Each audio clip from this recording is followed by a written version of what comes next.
Hi everyone! So, I'm new in collecting cards. So, right now, kinokollect ko yung One Piece card. So, please inform me ano yung dapat kong bilhin and guide me kung ano yung tingin nyo dito sa mga cards na to. So, this one are from OP6, si Kuzuki, and then si Room. Parehas yan sa OP6 kasi 6 cards pack lang yung tinry ko.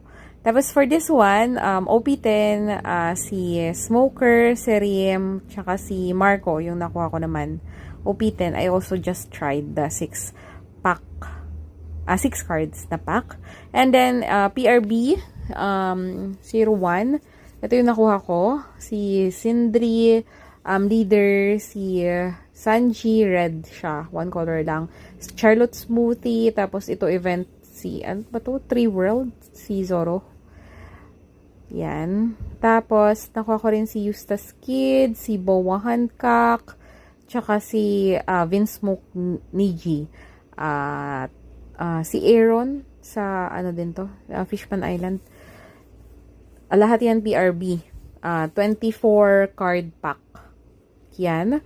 Tapos, yung nauna ko kasing binili is English version naman siya. 25th anniversary booster pack. Pero sa competition pala ang ginagamit is the Japanese one. So, yung Japanese yung tinry ko.